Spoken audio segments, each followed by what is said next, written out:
Yeah.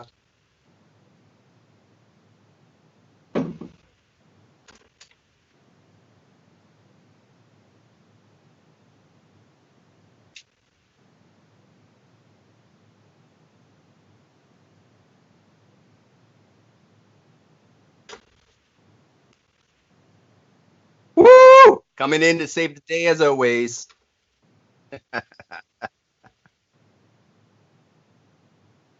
All right, all right, all right. So listen, we talk about in the military a lot of times on the progression on how we are going to fight tomorrow's battles, right? Well, recently the Army went ahead and they're working with hypersonic weapons. It was a part of of an organization that used to be called the Rapid Capabilities and Critical Technologies Office, right? Yeah. But these are weapons that we should hopefully be seeing by the year 2023 to fight tomorrow's battles, man. First and foremost, I think that is freaking awesome that we get to talk about, like super freaking futuristic stuff on this show because it is absolutely cool that we're going to get hypersonic weapons. Hold on one second. Can everybody hear me? A bunch of people are commenting and saying they couldn't hear either of us, and then they couldn't hear me. So now I got a bunch of people saying they can hear you. Can anybody hear me? God, that's the most important thing. This is such a shit show. I'm the important one here. I know. Well, Kyle just said no sound. He says Reekin is good. Kyle, am I good? Yes or no? Bueller? We dropped like 8 viewers because they're like, what is this nonsense? They're not even talking. I don't know. Kyle, I got you, though. Kyle, Lou, Nick, somebody hear me. Wait. Oh, good now. Okay, go. Okay. All right. So we're back. But yeah, so the Army's... yeah, but the Army is working... There you go. Go. Oh, hold on. What's wrong with you now? Well, you're frozen on my end. Shoot. Which is kind of weird. Oh, man. No, that's my fault now. Sorry, that's my fault now. Oh, Lord. All right, never mind that. So the important thing is that the Army is working on hypersonic technology in order to build these weapons. And I don't know if you put the picture up, but there's a couple different weapons that I was able to research. Are you putting those up yet? Oh, it's coming. What's the deal here? Oh, what the... Man, this is not a good night. All right, there we go. We got... Looks like a hypersonic missile on the left. Yeah. On the right, I'm sorry. Yeah. And it looks like we got some lasers on the left. Lasers. Yeah, but wait, but, Kyle, this. Hold on, Kyle. I don't know. Kyle said my favorite shit show. God, if that ain't ever the truth. But yeah, so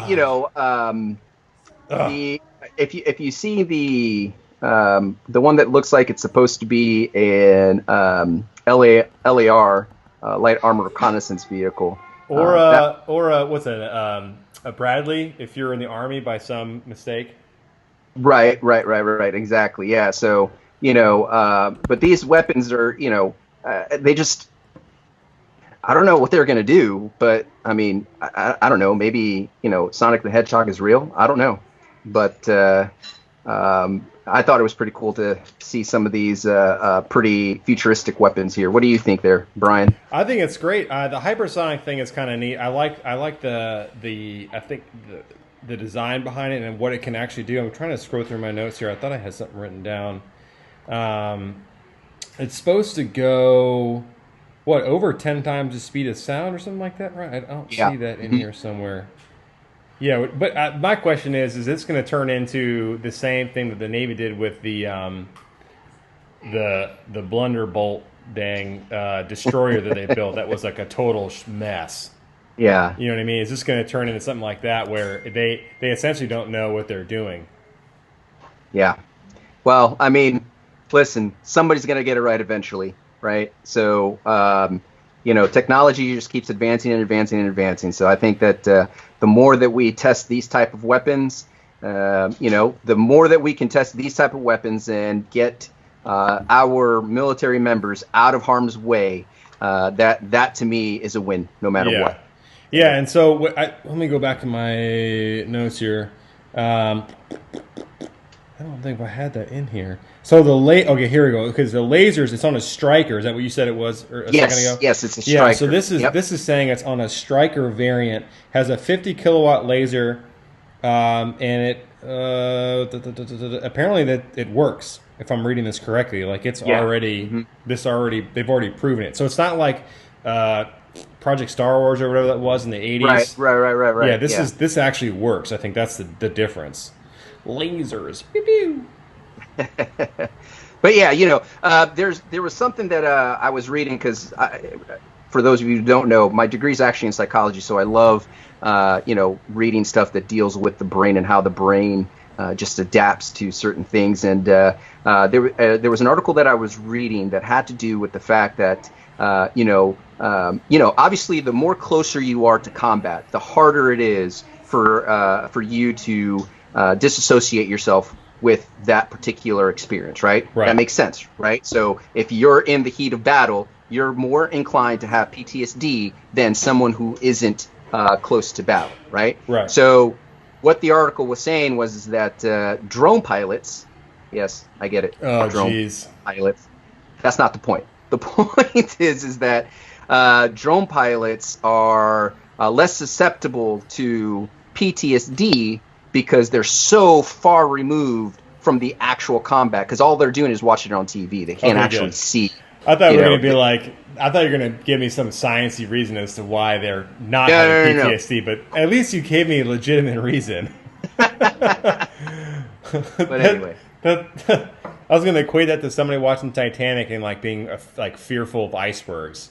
I have PTS because I watched Titanic. All right, bro. Listen, there's room for two. Don't let me go, Jack. Don't let me go. There's room for two in that door, bitch. Let him on the thing. God. All right. So we don't have a whole lot of time for news. So we got to move on to the next bit. All right. Unfortunately, we're going to kind of end on a sad note. However, it's important of what of what we do here at USMC Racing. So we want to go ahead and pay homage and honor to Army. What's it called? The third soldier killed in Afghanistan in the recent days. This week, and his name is, I think, in the last 7 days. Yes, it was actually. The story came out yesterday, July 1st. So they that's when they released the name. Yeah. So this is Sergeant First Class Elliot J. Robbins. He was a medical sergeant with the 10th SFG, and he died on Sunday, actually. It was non-combat related injuries, but still, anytime that we have one of these type of fatalities or casualties, when we lose one of our brothers, it means a lot. Yeah. Yeah, it says here that he joined the Army in 2006, assigned to the 101st. He completed the pipeline for SF and was assigned to the 10th Special Forces Group in 2016. Had three deployments, one to Iraq, two to Afghanistan. Oh, thanks, babe. It printed out. Look at that, finally. Well, I'm going to lose my place because I got all these printouts now. Well, and the reality is that what makes it even sadder is that he has three deployments, and those three deployments, he died of non-related injuries. Yeah, that's like why he passed away. The point is that he passed away, but it's like, man, it's like. And that's like all the rollover stuff. Remember that? Like in OAF, like 2, 3, 4, all the rollovers. And that was about the time that Ghost Ride the Whip came out and everyone was doing that nonsense. Yep. I'll never forget that one. The guy was in the Buffalo and Ghost rode the damn truck right into a freaking telephone pole. I'm like, exactly. Come on, man. You're the reason why they don't trust us. Because you're people like you. Yeah. So listen. To the family. I know the family's not watching, but if someone who is watching happens to be friends or family of Sergeant First Class Elliot Robbins from USMC Racing to you, our condolences. We mourn your your loss. Absolutely. And yeah, I'm not going to beat a dead horse. So thank you so much. That was very well said. But we got to move this along. We have a very awesome set of guests in tonight. It's going to be super fantastic. They are from. No, it's guests plural because we always say I say guests. Yes. Listen, I'm having a large daiquiri. I think there's an extra shot in here. It's delicious. Don't bother me, okay? So, anyways, this group, Hidden Wounds, I had reached out to them on Facebook, actually, probably going on, what, dog? Like 2 months now. And wasn't really sure how that was going to play out. Was talking to Steven at the time, and it kind of exploded into this, we can give you guys this great training in mental health first aid and question, persuade, and refer, and start in regards to gatekeeper training for suicide awareness and all of the other things. I'm like, oh my God, we can turn like this podunk race team into something that actually is going to do some good. It's actually going to provide someone with some functional therapy, kind of in the way of woodworking or metalworking, stuff like that. Like we can provide something that actually. As a matter of fact, Brian, if you remember, that's the reason why we discussed it, and I said if we're going to do this, we need to have a call to action. Yeah, you know what I mean? Because and of course, we chose afterwards mental health because it's the one everybody does things. And listen, not to take away from paraplegics or not to take away from all the other missions out there, but this is a very serious issue that we just don't pay enough mind to. Yeah, in my opinion. And there's groups like this, and there's several others, but I think since reaching out to them, I've done a little bit of digging and that involved like Google, so not like detective work, but there are not many like them. Let's just put it that way. And there are zero. So the 6 people watching right now, there are 6 people watching who will know. Oh, I dropped to 5. That will know that this USMC Racing is the only auto racing 501c3 that gives itself out to veterans and first responders that has this mental health awareness piece of it. There are other groups that do auto racing, but they do not do what we do. So, with no more further ado, you guys unmute yourselves. Bring them in. Drum roll. Hey, there they are. Steven and Lance. Hey, guys, how are you? Very good. Good. Awesome. Glad you guys have on the show. Sorry the beginning was kind of a mess. Lance, I saw you down there laughing on Skype because our audio was a mess. I don't know what happened. I thought I had us unmuted, and I guess I was talking to nobody, which is really adapt and overcome. Yeah, that. There you go. That. Okay, so we'll go ahead and start with bio on you guys. I don't know if we can rock, paper, scissors. No, Lance, you have an L, so we'll start with you. That becomes 4S. So we'll start with Lance, and we'll get the bio on you, buddy. And, SNL. SNL. All right. Well, my name is Lance Newman, and I'm the Executive Director of Project Josiah Restoration Ministry, also Hidden Wounds. Stephen and I have been working together for many years here in South Carolina. In fact, we've kind of traveled the country for the sake of service members and PTSD, and then that nasty word called suicide. Yeah. I am a Marine who missed the Corps dearly, and hoorah!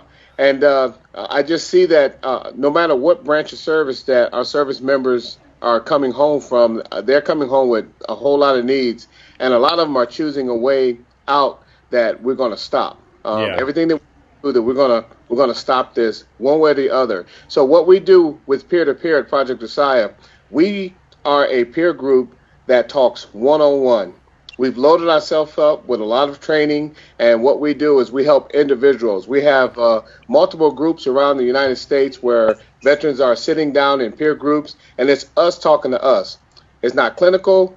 There's no suits there. There's no agenda. We'll sit there and talk about anything that's going on in the world. When someone's ready to talk, we're going to have resources and going to have helps for them and their families.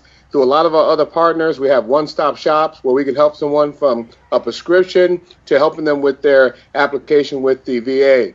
So we do a host of things. Yeah, No, and I think awesome. I heard something that's really important. So you mentioned prescriptions, and I think what's important for the people that are watching at home is to understand that prescriptions aren't always the answer, especially now with what we know that functional therapy really provides another avenue. I mean, just in the last couple of months, I've read probably 7 or 8 different articles from all over the country about equine therapy, about how it's really helping people. As a matter of fact, there's a couple Air Force bases, although, well, I'm not going to poke fun at anybody, but there's a couple Air Force bases in the Midwest that actually have paid to put Air Force men and women on buses, ships them to a ranch for like a full day or two, and gets them on horseback. They assist with farrier work, cleaning, and all that kind of bridles and all that kind of nonsense with horses. Like it's that's becoming really big.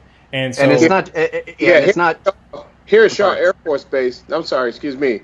Here at Shaw Air Force Base in Sumter, they have an agreement with one of the local farms where service members go out and they give help. In fact, the women that run the farm are going to be taking the next mental health training, because that's one thing they're missing. A lot of them haven't been trained in mental health first aid and what to do, or QPR. So we're going to help them with that. Yeah, and you're going to give us that same stuff here in a couple of months. I cannot wait. I really cannot wait to get that stuff. You want to talk about giving us a purpose behind what we're doing? We're not just a bunch of idiot, somewhat rednecks throwing a race car around a track. Like, we actually have a purpose. Yeah, I know. We all know this. We all know this. Yeah. Well, go ahead, Stephen. Yeah. So, Stephen, let's hear about you. Yeah, it's your turn now. And go. Man, hey, I'm another Marine Corps vet, and we haven't broken anything yet. I don't think, all of us together here. My condolences. But as a bio, it's a lot easier when they announce my stuff and I just kind of show up on stage and say, "Hey, listen, we're not Fox News giving away a Jeep, okay? I don't want to hear that. We're not very hot, okay?"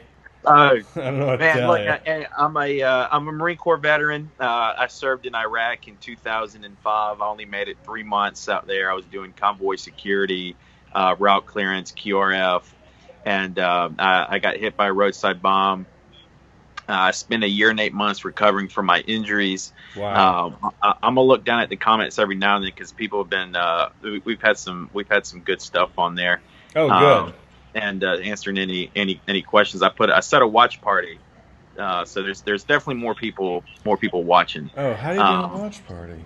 What? You got to go onto your personal, and then do it from there. I think that's for later. But but yeah. Sorry, Dad. Go. I came back home and struggled just like everyone else, except I didn't tell anybody. I think that just like everyone else, right? Yeah. And had a lot of because of my injuries. I was on the news a bit, and I had a lot of friends who came and talked to me and wanted to know, hey, Diaz, I was over there too, but I didn't come home injured like you did, and you must be hurting bad. And so of course I told him, no, I'm fine. I'm not having any issues. You go to the VA, go to the vet center, I don't want to hear what you have to say. And that came back to bite me hard, because slowly a lot of these people that came and asked me for help, ended up taking their life. I ended up losing more friends to suicide, than to enemy action. And, it hurt me hard. And, so one particular, Marine, their family wanted to do something about it, and at the time they found out that this was 2010, 2011 timeframe, and they found out that at that time 18 veterans a day. That was the record, or the statistic then. And so we partnered up and decided that as a community, as a family, as veterans, what are we going to do to help these veterans that are coming back? And so we kind of got, the whole element of everyone that's involved in the healing process. Not only everyone that's involved, but everyone who plays who's affected by PTSD, because it's not just it's what we say. It's not just the veteran. The community's affected. The family's affected. It's everybody. So what as a whole can we do to help each other out, and not just us, but also the VA, because you have people there that are good and that want to help, but you have to understand that it's a bureaucracy and there's red tape.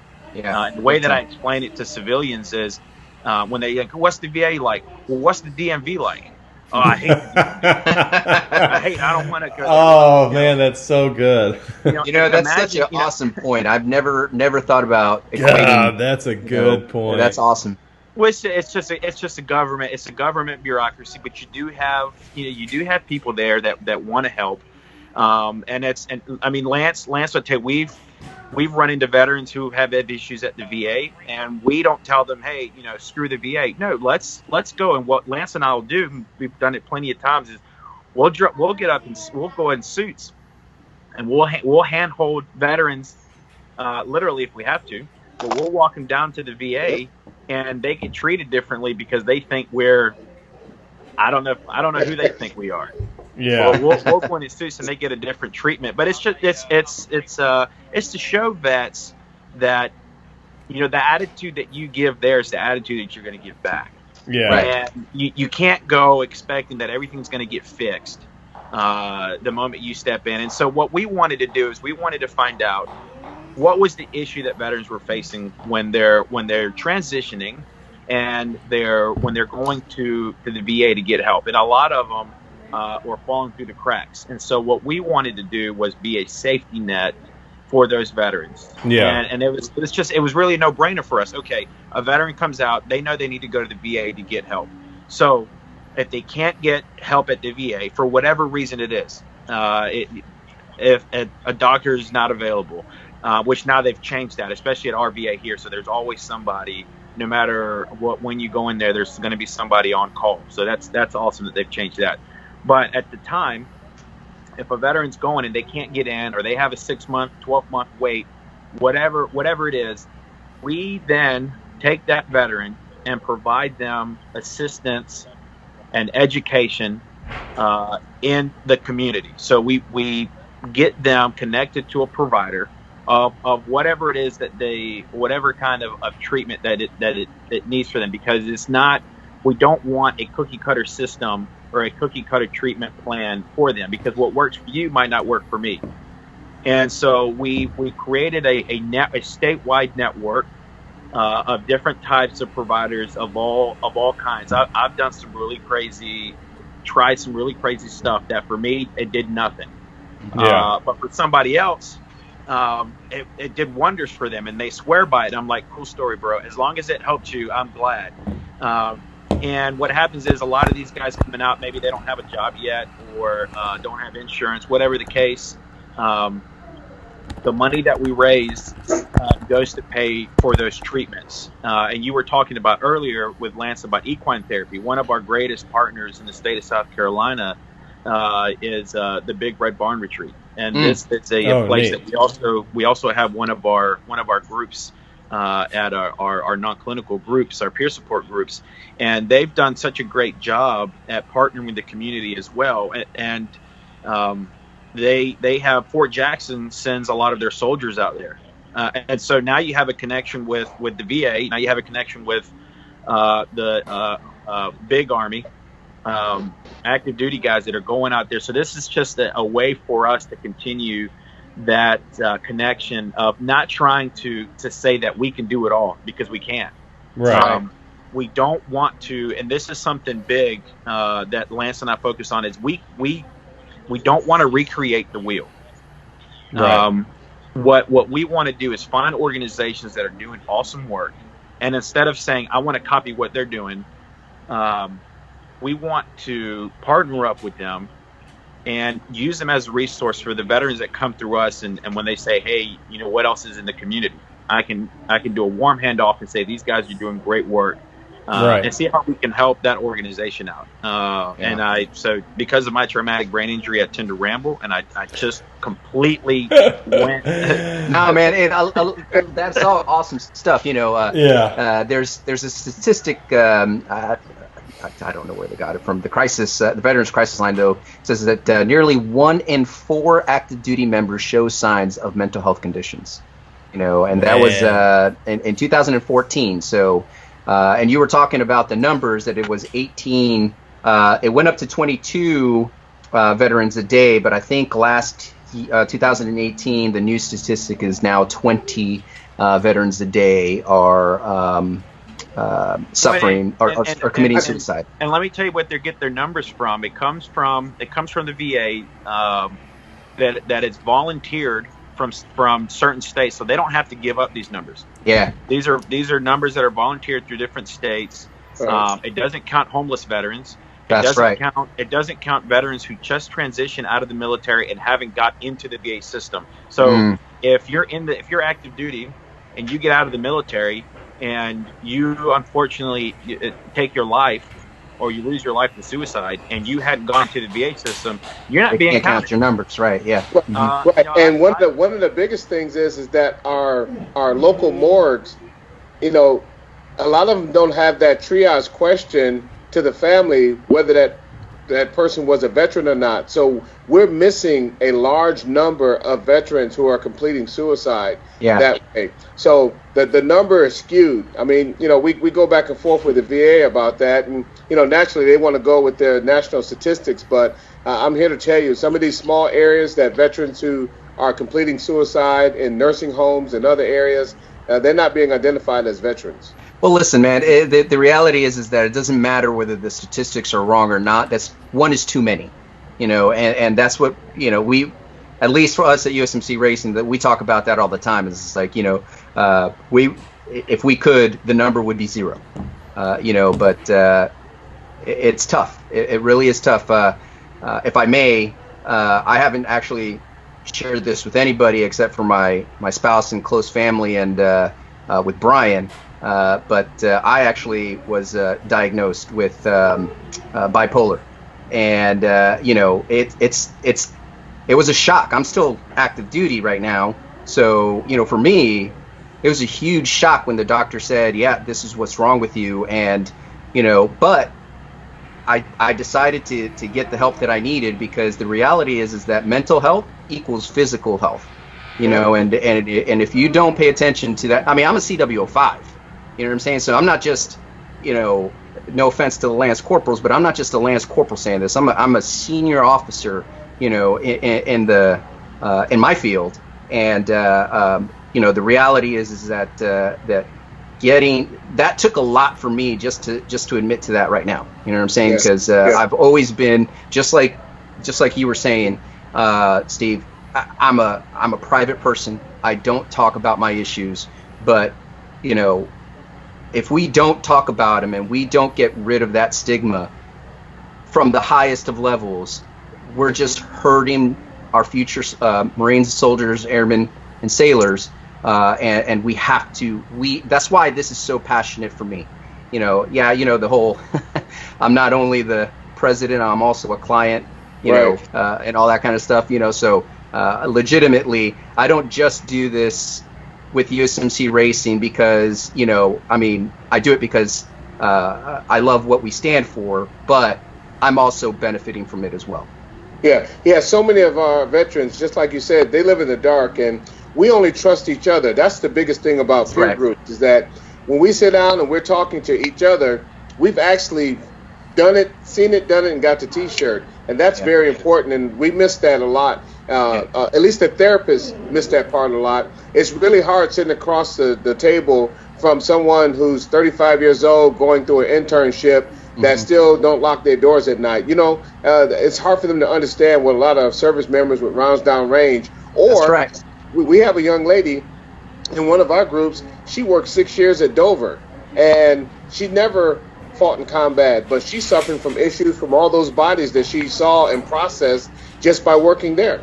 Yeah, I mean, that is absolute. I was a part of a recovery team for a body in in Iraq, and just seeing, I went through it twice, and they go through it so many times. It's unreal what they have to go through and see, man. I wouldn't wish that upon anybody. And I think what's important, so you guys, that brings up a very good point. So I did something similar when I was in Indonesia. We got sent there in 2006 for earthquake relief. And like the second day we were there, we had to go out to this college, and it was basically find what humans you can find and put them in bags if they're not, alive. And I was probably 20. And what's interesting is that has never bothered me. It has never affected me. We had something very similar to that happen when I was in Afghanistan. There were some clowns coming through on some Hiluxes, and they got blown to pieces. And what we didn't know was that every one of these 4 Hiluxes was transporting about 3,000 pounds worth of HE, like all sorts of stuff. And so there was literally fingers left, and we had to go out and and help collect. And it's interesting to think. Well, let me rephrase. It's interesting to understand that many people work through these things differently. So, like, for example, Lance, your friend that works at Dover, at some point became a breaking point, right? Or at some point it became an issue. For some people, like myself, that's not the kind of stuff that bothers me. The stuff that bothers me now is like the effect of what may have been from that is I can't handle crowds for shit. I cannot do it, period. I cannot do crowds. And is that because of what happened in Indonesia, coupled with what happened in Afghanistan a couple of times? I don't know. And it affects everybody differently. That's my point. Like that's the problem with a lot of things nowadays is people just assume, oh, you have PTSD, you must have shot and killed somebody. No, motherfucker. No, that's not the point. You know what I mean? Right. Yeah. Right. Listen, here's the way I look at it, and guys, I'm sure I will not speak for you, but I'm pretty sure you're going to go ahead and agree with this statement that I'm about to make. But it is worse if you don't say something than if you did say something. Everyone's always worried about their career. What's going to happen to my career if I disclose that I have some type of mental health issues? The problem is that the way that mental health affects you, if you go into a state of depression, or you start drinking too much, or you start relying on pills too much for different types of pains that aren't the right kind of pain, that's going to affect your career even worse, and probably be more apt to get you kicked out than if you properly got treated for the mental health issues that you do have. Yeah, we have to take the same attitude. You see something, you must say something. Yeah, absolutely. I have to tell everyone, if you listen to the stories after a completed suicide, everyone's on the news talking about, I knew something was wrong with him or her, or I heard them talking this way, but nobody's doing a damn thing about it. See, when you stack boo-boo real high, it falls on everybody you love. And the problem with that is that's that living in the dark, and then also that's that toughness that that most military organizations teach, and we try to act like we're not going to affect the mission if we don't raise our hand and say, hey, something's going on in my head, I need to get ironed out. But it affects your family too, Yeah, and so that brought us to the else I was going to say. So what you don't know is that Stephen, myself, and Lance are connected. And we got connected in the summer of 2010. And we didn't even know it until probably until a couple of weeks ago. There's a mutual friend of ours, Joshua Blankenship, was a Marine, and I had just PCS from Johnstown, Pennsylvania, to MARSOC, and I think I was only there like a month. And I got a call from one of my very good friends that said, hey, do you remember, Joshua Blankenship? I said, yeah, I do. He's a Marine, right? Where is he at now? And they said, no, he took his own life. I said, get the fuck, are you kidding me right now? That's crazy. And that was my first or second introduction to a Marine friend of mine that I went to high school with that took his own life. And so I went to that funeral, and you mentioned family, Rican. And Stephen, you and I were just talking about this the other day, last week or so. I remember barely being able to walk into that church. There were so many people who showed up to either give condolences over friends or her family. It blew my absolute mind. I remember leaving the church, and I think I may have been in my dress blue Deltas. I don't really remember. That was like 9 years ago now, and stood outside with a bunch of my Camden military buddies, and some of us were in the Marine Corps at the time as well.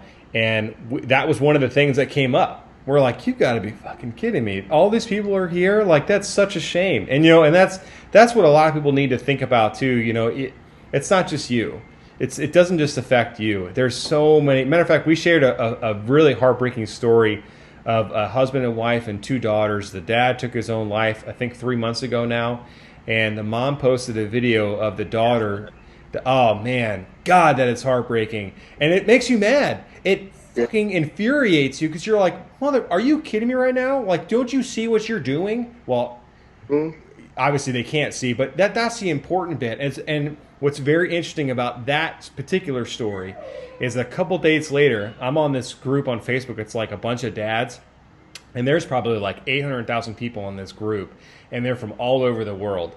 And the last couple of days, there have been more people posting about suicidal ideations or saying, I can't take it, someone talked me off the ledge, etc. And every single one of those that I have seen, I have sent them that video, and I have continuously messaged them bullshit until they write me back. Hey, you need to watch this video. I see you have kids. How was the weather today? It was great here. Oh, I just had hernia surgery 3 days ago. How's your day going? You know what I mean? So and a couple people finally wrote me back, and they appreciated me not letting go. And Lance, you mentioned it earlier too. That's part of the problem is there's not enough people out there who's willing to go outside of their own way and say, what the fuck is wrong with you? Like, why are you acting like this? Why are you selling all of your shit? Why are you being so weird? Let's talk, bro. Let's go have a beer. Let's go have some tacos. Let's go have a O'Doul's. I don't know. A daiquiri. Whatever. A daiquiri. Let's go do something other than whatever you're doing right now. And so, and I'm segueing into something that you guys do, because you guys do trips that allow people to get out of the dungeon, if it were, as it were, get out of the house, get away from their husband or their wife or their kids or whatever, right? Go do something different. Scuba dive, skydive, kayak, which is the picture I'm showing up now. And so you guys bring this kind of thing and allow people to just get out and go do different things. Yeah, it's very good. We've been doing it for a while now, and the funny thing is, when we first did the trip, Stephen and I did the 175 miles in the darn canoe. So that was even harder, being in a canoe. With Stephen's one eye, we spent a lot of time going to surf. This one eye. Hey, he's got one eye, but he's got man. two hands. I was waiting for the joke. But the thing was that one of the hardest things that we dealt with, I had to come out of the water the first year. I had to go to an important meeting. When I left the water and that camaraderie after 3 days in the water, I felt broken because I got back the unity that I was missing from the Corps for those 3 days, and I couldn't wait to get back into the water that I had a sleepless night. So much that it just bothered my wife about what's going on with you. I felt like I had to get back to the guys quick. And when that happened, I shared with them that, hey guys, you're going to have some withdrawals when we leave this place, and you need to prepare for that, and we need to make sure we keep in touch with it. So we've been doing it now for about 5 years, and we go from Columbia, South Carolina, to Charleston, to the Citadel, or to other spots that we have chosen to stop at. But it's a great way for camaraderie, man. And I sent some pictures and showed the dolphins that follow us along the way. And then just last year we had a lieutenant general rowing with us, and this guy was rowing by himself, and I rowed over next to him. Come to find out, he was boohoo crying. He was a pilot that dropped some hot stuff during Desert Storm, and it all came back. And that was the first time he ever talked about it. But because he was a general, he wasn't supposed to tell anybody that he was hurting. And we had great conversation, and it started his healing right then and there. And not just that, is that afterwards, we practice continuing to connect with these guys and ladies afterwards, because it's that care after these events. Because I've been to a lot of these events. I've been blessed because of my injuries that I've had an opportunity to attend really, really awesome events. But where a lot of these events and trips fall short is the aftercare. Right. And not many organizations will spend that time, because it's time consuming, it costs money, and it takes a toll on you emotionally as well. And so that's something big that we focus on too, is that after we do this, is not just your mountain high, you feel great, you can conquer the world, and then it's because all your issues that you pushed aside, that you put back in the bottle, they're waiting for you when you get home. Right. We promise you that. Oh yeah, it's coming. And we let them know that. So when they go home, we share everybody's information. We let them know about the groups that are around them, and we just keep in touch with them. I've really only come to find so many groups that are willing and able to do something like that. And it's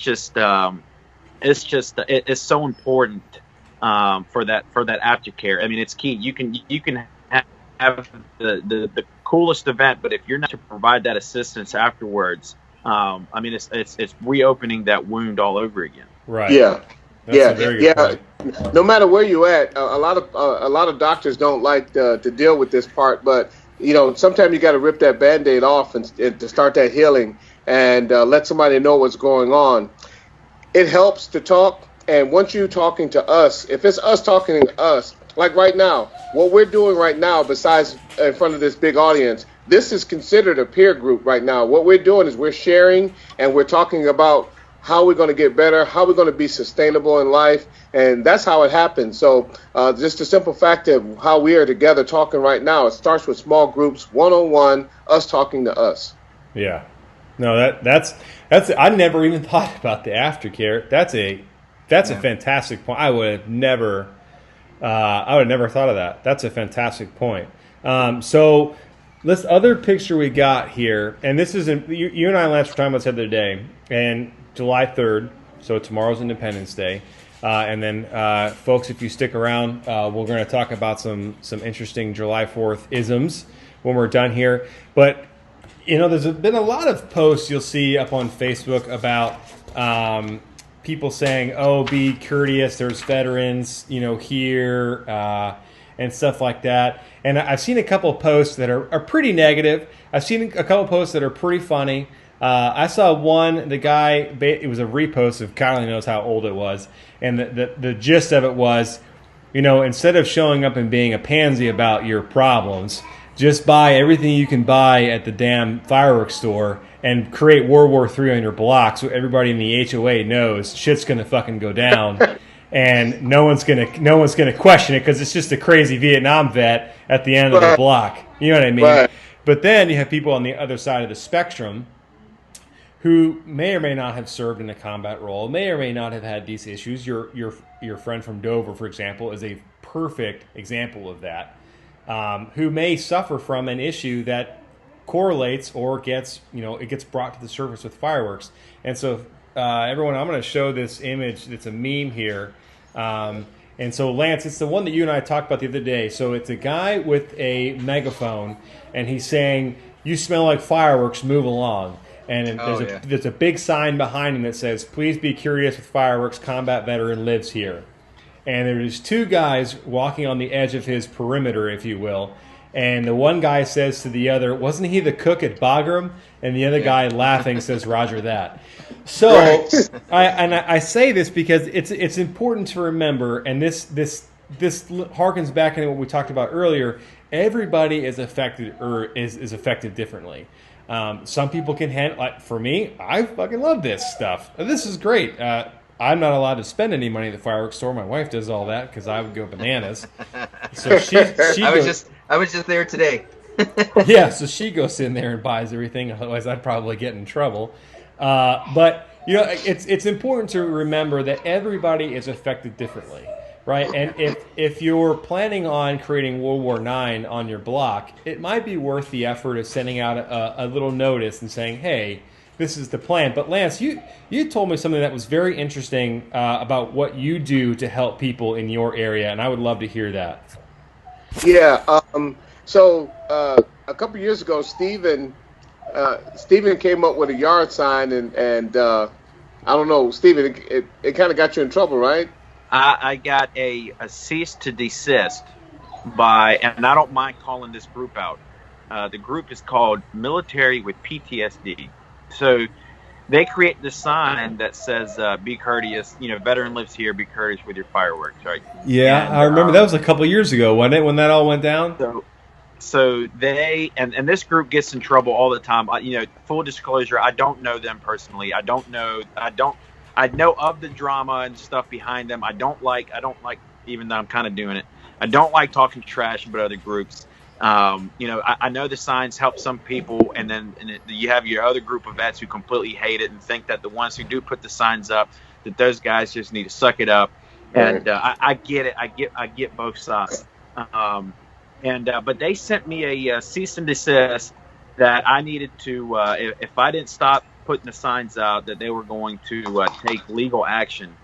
And that really it rubbed me the wrong way. But then again, I've been doing this for 10 years in the nonprofit world, and I'm not surprised. That's if you haven't run into it already as a nonprofit, y'all doing, maybe another group that's doing something similar, that they can't stand other groups getting a little bit more attention than them. And it's in fact, I don't even want to talk about it anymore, because I guess I'm doing exactly. Well, I'll take it from here, Stephen. So what we did was we partnered with a local county veteran service office, and what we did was they got over 1,000 signs made. And so what we did was we went around and started giving them out to folks that we had on our list as veterans to put a yard sign in there. And then so I experimented about 4 years ago with a local church. And what we did was we brought the veterans off the street at about 2100 hours, and we had movies and food and games and played the movie real loud, and they stayed till about 01. And what happened was we found out that they loved it. But let me tell you what kind of people that were showing up. We had bank executives who were in Vietnam who normally spend their time in the closet on 4th of July, or their family understood that grandpa had issues with fireworks, so he would go put plugs in his ears and go hide in the closet with his tablet. So now this person had a place to go. Man. So the thing was that we said, okay, let's try this in other areas and see how many people start showing up. Well, the numbers start growing, but from a financial standpoint, as you guys know, being a 501, it was hard to afford that and to make sure that these guys had food and had entertainment. So that's going to be one of the things that we try to raise money for, is that we can have more of those close-in centers or whatever you want to call them, where these guys can come off the street and spend a little time. And now you have the camaraderie. You have guys remembering things. Guys get together and tell a whole bunch of lies. And so it's like right. They get together and they get to have a good time. So that's going to be our goal to have more of those type of centers for next year. Yeah. Well, let me play the other side on this too, because I know there's probably some vets out there going, these guys and their signs, and they can't handle this. Look, I got blown up, and if I remember the first time that I hit the deck, they took us to a WWE, and I don't watch that trash. I don't care if that hurts your feelings. That's not for me. But they took us to this show. We were thankful, right. Big things. And we were watching it, and then they have indoor fireworks going off, and about half the crowd, or the group of vets that we were there, about half of them threw themselves on the ground, and we're all looking at each other like, what just happened? Yeah. And why did we do that? And it's a normal reaction, because that's what we would do to say. And this is also for the civilians that are watching this and don't understand what's the big deal, because for you, fireworks is awesome and you enjoy it, and the bigger the better. I agree with you. I agree with you now, but then I hated it. And well, we don't have nothing against fireworks either. I mean, they making a business, but there's other places for us. I'm sorry, Stephen. Well, what I was saying is what helped me was exposure therapy, it's I would go out. So what I do a lot of around this time and New Year's, the news stations they call us twice a year. If any time they call us, it's 2 times a year for a fireworks story, and they want to know how it affects veterans. And I tell them, this is giving me the platform not only to share that part of the story, but to also teach veterans, what can you do about it? Because I didn't want to live my life like that forever. I didn't want to, every single time I went into a restaurant, have my back to the door. I didn't want to, and Brian, you were talking about crowds. No one really wants to go to Walmart, but I mean, that's where the crowds are at, Target or whatever. I gotta go get some. I gotta go do shopping. Yeah. And that messed with me too. So, but I didn't want to always, live my life like that. I did like the part where I'm very aware of my surroundings. I like to look at people's hands, see what they're doing, and see who's acting, because I want to be the guy that if something goes down, I want to be the guy that does something about it. Right.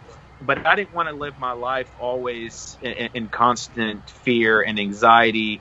And so for what worked for me, and this doesn't work for everybody, but what worked for me is exposure therapy. And so what I tell vets when I get a platform to talk on the news is I tell veterans, go out, go find out, like Lance was saying, or find out who's shooting fireworks and invite yourself. Or when I tell civilians, find out who's a veteran in your community and invite them to come over, because what they're going to find out is if they know that the fireworks are going to happen or when they're going to happen, it's not really going to bother them that much. Yeah, because they'll be aware of it. Right. And so they're going to know, and slowly you keep doing that, and slowly it's gonna help you. Yeah. So hey, listen, we're coming down towards the end of the show. If somebody needed to, or somebody's watching this show, or maybe somebody who knows somebody who needs help that's watching this show, how do they contact Wounded War Hero? I'm sorry. Hidden Wounds. Hidden Wounds. Hidden Wounds. Hey, it's part of my mental disorder. Anyway. Oh no. Hidden Wounds. How do they contact Hidden Wounds? It's all right. They don't see you anymore for that. Awkward. God. I'm still getting. Stephen, go ahead and give them the 800 number and the website. The biggest thing for us, where we get the most traffic, is through our social media pages. Because we could do a whole nother show on veterans and social media and the red flags on social media, and that's that. It could be a really good show. But they can find us on Hidden Wounds. Google us, hiddenwounds.org, projectjosiah.org. But social media, 1-800. I don't have that number in front of me. That's kind of embarrassing, but it's on our Facebook page. It's on our website, hiddenwounds.org. Honestly, the phone is used more by family members that will call and will say, this is the way that my loved one is acting. I don't know what to do. I'm at my ends rope. So we get a lot of our phone, and there's nothing wrong with that. We want the family members to call, because we want to talk to them, let them know what's going on, what they can do, what they can expect, and how we can help them. So, phone, text message. I have the same phone number. We can go ahead. Yeah, it's going to be 1-888-449-4376. Once again, 888-449-4376. We get so many phone calls on this line that we can't even hardly handle enough of them, and that's one of the issues too. So we need to train more folks who are going to be phone peer people, and Stephen and I have that training also, that we can have someone help answer these phones and maybe talk to some of these service members. Also, just to let you all know, we extend our programs to law enforcement also. Awesome. We help a lot of officers. In fact, we have 5 groups here in South Carolina that law enforcement officers meet privately. The community don't know that they're meeting, and we're offering a lot of helps to a lot of law enforcement agencies and emergency service workers like EMS also. So just to be clear, if I'm a family member and I want to be that person that can be communicating with a veteran or a first responder or EMS, which is also a first responder, but if I'm a family member who wants to go ahead and do that, I can call that same number and get connected with Hidden Wounds and be trained to get to become that corresponding partner. Yeah, we would rather them send us an email when it comes. Yeah, for that there. That way we leave that line open. It's interesting you say that because some people don't think as law enforcement officers as emergency responders, but that's right. But emergency responders are the people that drive the EMS trucks, and they live in the same world, and they have some of the same issues that a lot of our service members or your person who was in a very bad car accident last week. So it's just set for military. A lot of our civilians going through mental health issues. Nobody really pays attention to service members until they're naked on top of a tower with a rifle, That's right. Yep, you're exactly right. Well, so inside of a bell tower.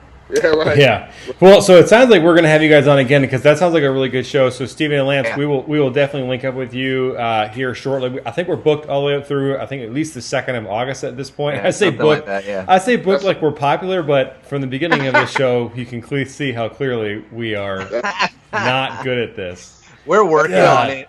Right. Hey, I think the next time we bring some things on, it'll be quite interesting if you guys had talked to my wife and talked to Stephen's wife. They could tell you some ghost stories that'll make people have goosebumps. A lot of our wives, and both of you guys are married. I'm sure your wives can have a story to tell also. Yeah, absolutely. That's a great point. Maybe next time we won't have you guys, we'll have your wives on. There you go. You're not having my wife on. She's just going to talk shit. That's not happening. I'll do the interviews. Absolutely not. Body pillow? Yeah, I'll never hear the end of it. Remember that time your wife said you were a pussy that time you did that thing? No. God, what the hell? Well, thank you guys. We appreciate you being on the show and all that kind of stuff. That's absolutely some very, very, very important aspects for us to talk about as far as mental issues, how to overcome them, and being able to reach out to people to help with those issues. Yeah, and you guys are doing great work, and we absolutely look forward to seeing you guys in September as we get some actual training under our belt, which is super exciting. I like chomping at the bit for that. I've been taking online classes, for God's sakes. A couple of things. Listen, don't talk to me like that. And so I'm really excited. I can't wait. So you guys go ahead and mute yourselves. We'll catch you guys after the show. We really appreciate it. Thank you so much, Hidden Wounds. You guys have been fantastic. Yes. Okay. Race fans and fans of veterans and fans of first responders, that was a fantastic show. We don't have a whole lot of time, so do you want to do your shirt and then we want to kick 4th of July? What are we doing? So it is the 4th of July show, right? So let's go ahead and do just a couple of these fun facts for 4th of July, and then we'll talk about the shirts. Okay. So first, Kyle Fisher just texted. Thank you, Hidden Wounds, for the work that you do. Great to see this new partnership with UCC Racing. Absolutely. And we have some really cool stuff coming up in September, I believe it is, from Kyle Fisher and Hot Shot Secrets. So we'll be sure to be doing, I'm sure there'll be a live show coming from Ohio at some point at that month, and that'll be super cool. Can't wait for that. Okay, so we'll do 4th of July super quick, and then we'll go into your shirt. Yeah. Okay. Our shirt. I didn't know this. Only 2 people. We're just one by one, right? I go first. You go first. Yeah. Go. Yeah. Yeah. We can do that. We didn't plan this. Only 2 people actually signed the Declaration of Independence on July 4th. John Hancock and 2 people. John Hancock and Charles Thompson. Most everybody else signed on August 2nd. I knew the fact that John Hancock signed on the 4th and that everybody else signed on the 2nd. I didn't know that Charles Thompson was a second person that signed it. You don't know who that is? Come on, dude. My son is like a freaking walking encyclopedia. I'm still waiting to hear who that is. He was the Secretary of Congress. Listen, that's because it's on the news thing you printed out. Who printed it out? Linda. Oh. Linda. Okay, Linda. All right. All right. Not everyone was on board with celebrating the 4th of July, the day Congress approved the Declaration. John Adams wanted to celebrate on July 2nd, the day Congress voted for independence. Now that I did know because I've watched the John Adams book and the John Adams movie, and I've read the book, so I already knew that.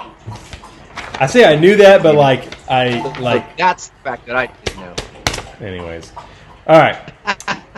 Only one U.S. president, Calvin Coolidge, was born on July 4th. So are these other people, but nobody cares about who they are because they're not presidents. Right. Next. Yeah, right, exactly.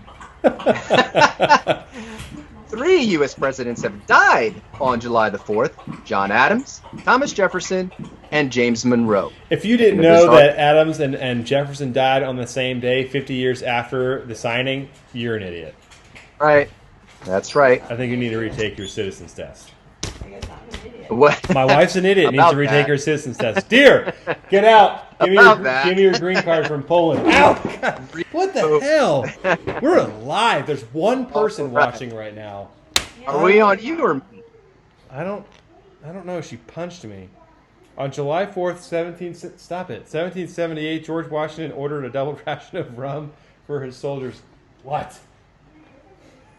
Rum is holiday. It is. Yeah. Oh my God.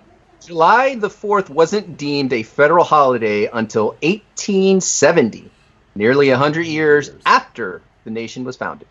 Yeah. I think I knew that. I did not know that one. Okay, so let's go into your shirt. It's this way we're interested in this crap. It's getting boring. All right, so a lot of times, we just talked about how you can support hidden wounds. God, Lord.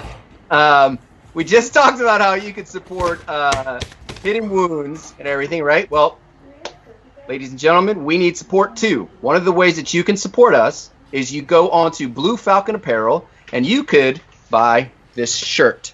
Okay? What's cool about this shirt? Boom. And the best part about it is that's going to be our official garb for our September race. So this, what's it called? You go onto their website and you purchase your shirt. And correct me if I'm wrong, Brian, but 50% correct of the proceeds do go to are donated to USMC Racing. They come back. They come back to us, and we can't get these cars going for free. We luckily we've been getting some great people behind us. We were able to purchase quite a bit of equipment for drivers. Tom Rohr, that shirt is fire. You're exactly right. As a matter of, you know what? Thanks to this guy right here, we were able to purchase a lot of equipment over the last couple of days. We just bought helmets, helmet bags, we bought comm equipment, we bought suits and balaclavas and socks and gloves and shoes. And Tom, you're one of the reasons we were able to do that. We absolutely literally could not have done that if you had not sent in that donation you sent us. So thank you very much. You don't have to send a large donation. You can go ahead. That's another way to help support us is if you go onto our Facebook page and you go onto our, there's a link to the PayPal where you can also donate to USMC Racing. And because we're a 501c3, that is how much is it that they have to donate for it to be tax deductible? If you want a tax donation receipt, it needs to be a $250 donation or higher. However, if you still would like a receipt, we can give you one. That is not going to be an issue. Right. So again, 2 ways that you can help USMC Racing is go to our donation page or go to Blue Falcon Apparel and go ahead and buy a shirt. And next week, I will wear the other shirt that I got from Blue Falcon Apparel. Ooh, next week. Hold on real quick. So we got to go. We're overtime again. We are so not good at this. But today was the perfect day to be overtime. Today was, I guess in the first couple of minutes, no one could hear me talk. Okay. Ooh. Next week is going to be a good one, too. So this week was really good because it talked about... Every week is really good, I guess. So next week is actually going to be a really cool show. It's with Marty from Moe's Speed Shop. And they're the ones that helped us get our car like super fast. And so that'll be really exciting. They're going to do it from in their shop. And they're going to have some really cool cars for you guys to look at. Hopefully we're cross-posting with them as well. So our normal cross-postees, Blue Falcon Apparel, U.S. Veterans Corps, and Hidden Wounds, we will not cross-post with you guys next week because it's not a veterans thing. That is us bringing on one of our other donors and giving them the floor. That is going to be a really good show. So, hour and 5 minutes later, we thank you for the 3 people who are watching. It's just fantastic. No time limit on pure awesomeness. Oh, thanks, Tom. Oh, thank you. Let me put that little fantastic little comment. Hey, we need to pin that We need to pin that comment. It is. It's on the page. Everyone can see it. Tom, you're going to stay there till the end of the show. Well, thank you guys. Actually, real quick. So Tom is really cool. So he does the repairs and builds the. If it flew during World War II, if I understand this correctly, he works on them. And that traveling road show where those aircraft travel over the country and do shows, he's a part of that. Awesome. Yeah, so thank you for what you do, because our American history wouldn't be here if you weren't doing what you do. That's right. Okay. So thank you so much. We really appreciate everyone that watched. We probably tripled our likes. We're in the 30s, high 30s, which is crazy. This is great. Lou, thanks, guys. Love the show. I appreciate it. Kyle, great show. Love you, Dad. Kyle, unfortunately, I missed the last 2 weeks because Friday I was high as hell on pain pills, so I hope to watch this week. It's not my fault. Had my guts kind of like all done with robots and stuff. It was wild. Anyway, thank you so much for everybody that's watching. That did watch, that stuck around. That's going to watch next week. Thank you to Trident Productions, Blue Falcon Apparel, U.S. Veterans Corps, and Hidden Wounds, of course, for the cross post, and for all of those who are watching on those pages. We really appreciate you sticking around. We absolutely love what we do, and we will see all of you next week. You guys have a good night. Thank you.